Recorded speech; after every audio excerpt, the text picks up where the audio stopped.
Community College Odyssey, identifying and addressing the obstacles faced by young women of color. We call it the Odyssey Project.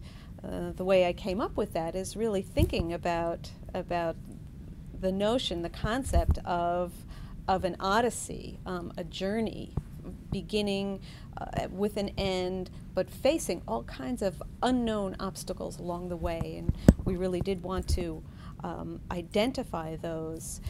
We got a grant, we wrote a grant with the help of the BMCC Development Office, specifically Brian Haller, which was funded by the New York Community Trust to look at specifically the issues that are confronted by young women of color as they proceed towards their degree. And even though young women of color represent the vast majority of students here at BMCC and in other community colleges and CUNY, there's really no literature, there's really no research done specifically on that population. What makes the Odyssey Project so unique is that we are a 3-campus initiative. We're working in conjunction with Hostos Community College and LaGuardia Community College. We're the lead institution, and we are actually looking at what exists. We're not coming in with an agenda. We're not necessarily coming in with any preconceived notions of what the obstacles are, but we're trying to get a sense from the women themselves, as well as from the directors of programs, the chairs of departments, how they address those issues. And what we found is that there are many ways that people are addressing the issues. I came to BMCC in 1994, and at that time the median age of students that we served were 27-year-old women, and that we didn't have very many teenagers at that time. And it has changed since the City University became a tiered institution where remediation is predominantly conducted at the community college level. We now have a lot of 17, 18, 19-year-old students that we did not have when I came to BMCC in 1994. And initially the concerns when I came were women who had children, so there were child care issues, so we had to come up with ways to help them deal with the child care issues. Many of them were working, and what we found with these young women today in 2009 was that there were only 2 women of the ones that we saw in the from no credits all the way up to 60 credits, and then a 5th group with honor students, 3.5 GPA or higher. Only 2 of them had children. When we first started talking about this project, many people would immediately say, well, clearly one of the issues is going to be child care. But actually the data, when we looked at the data from the ACT questionnaires that all first-time full-time freshmen have to complete when they first come into school, 90% of students said that they don't have children to care for, and the majority of students are not working, and the majority of students want to continue on to a 4-year college. So one of our goals was in these focus groups that we conducted 5 on each of the 3 campuses. Everything we do on one campus, we do on the other campuses.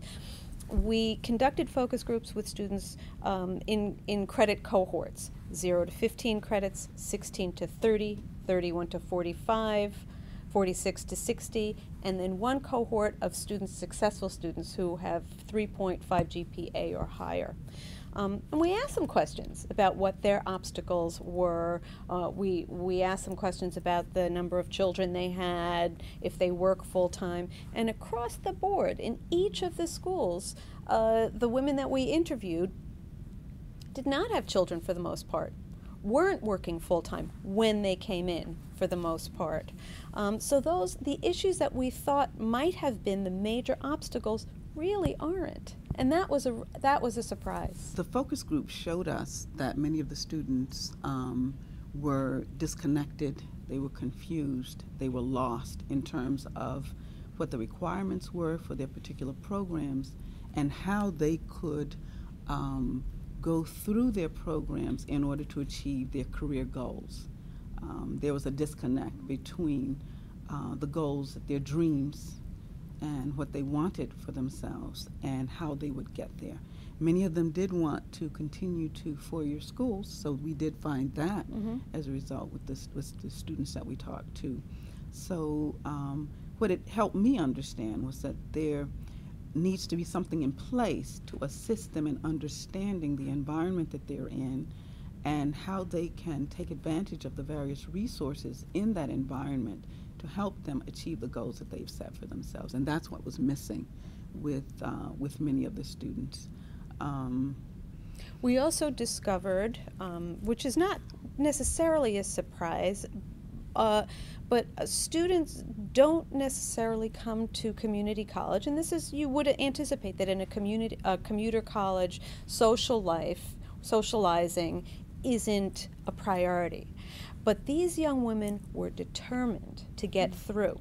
So their sense was, I come here to go to school, I don't want any distractions, I want to see the light at the end of that tunnel, and I want to finish, and I want to go on. What we did was to try to get a pool of about 100 that we would reach out to in order to invite them to come to the focus groups. And our goal was to get 10 students per focus group. There were 5 focus groups. And what we discovered, so we had about 100 students in each of the cohorts. And each of those students were sent a letter. Email first. An email, then a letter, and then phone calls. So we called each one. And from those phone calls, we got commitments to come to the focus group. So we went into each focus group with more than 10 students who had said yes. And when we got to each of the groups, the disappointment was that our largest group was 6. The fact that the focus group, that the actual numbers that we ended up with for each of the focus groups was so small, we look at that as a challenge rather than a defeat. The way that our perspective was, everything is data. So when we were recruiting for the focus groups, the first thing we did was email all of the students using their college account. And again, this was done on all of the campuses. What we found on all 3 of the campuses is that students don't use their college accounts. That's data. We reached out using their personal accounts. Many of those bounced back. We would call them. Many of their phones weren't working, or they didn't answer them. Some of them did, and those who responded were really very willing to sit and talk with us, but life gets in the way. So we used that as data.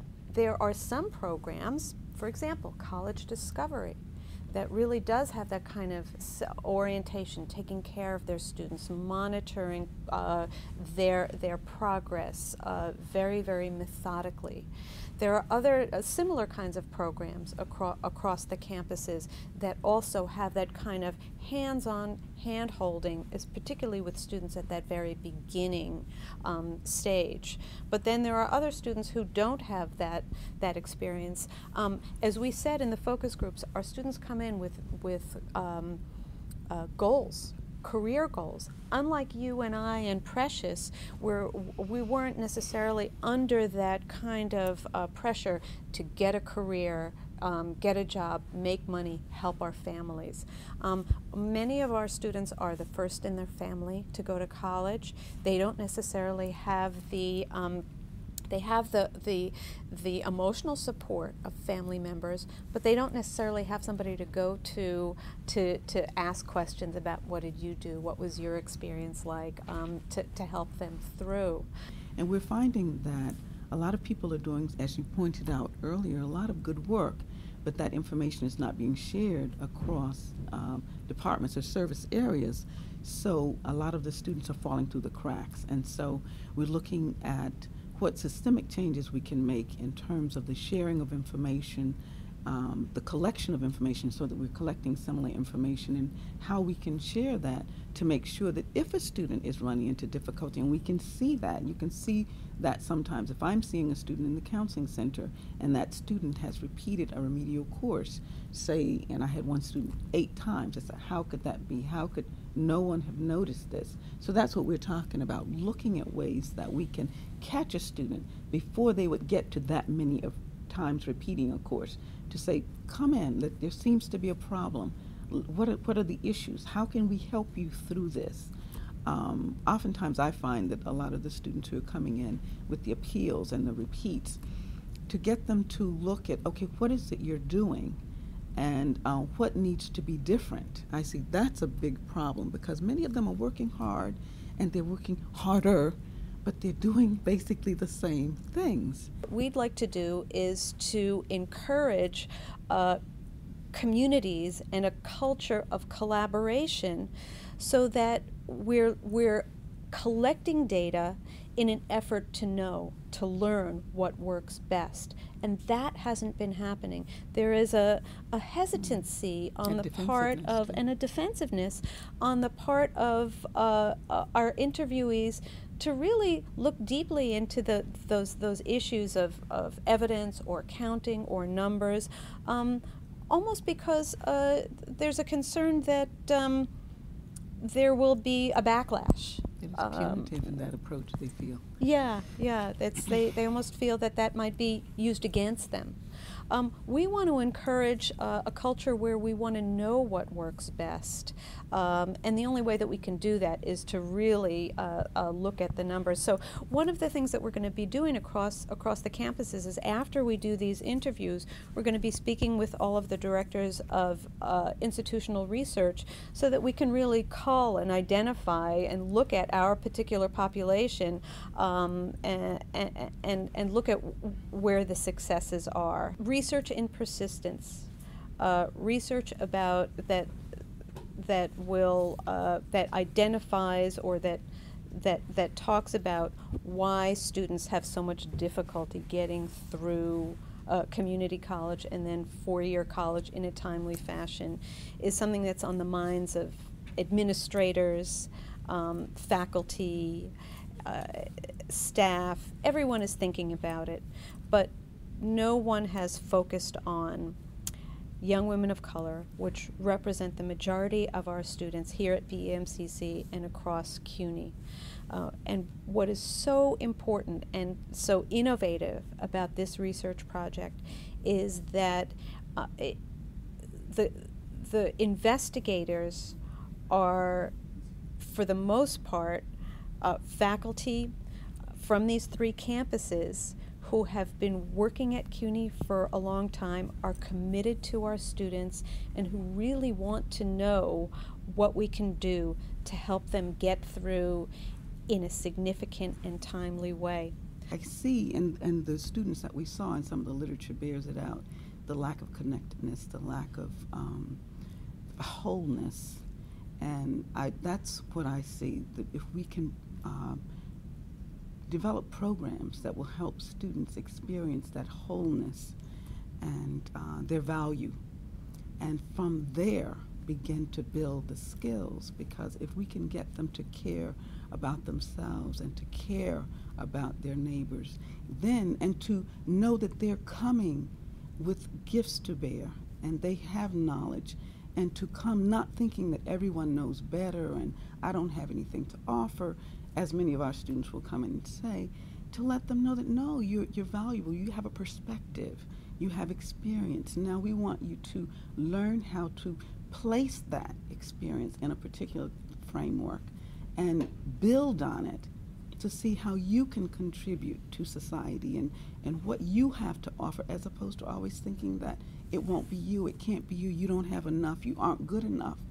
And that's what we see so much of. And so my work is always to assist the students in experiencing their value. If we use a multitude of strategies that have been are being utilized on all of these campuses, we can hopefully reach each and every student in a different way. I don't think that any of the strategies that we've found so far, we're not going to suggest anything that's monolithic.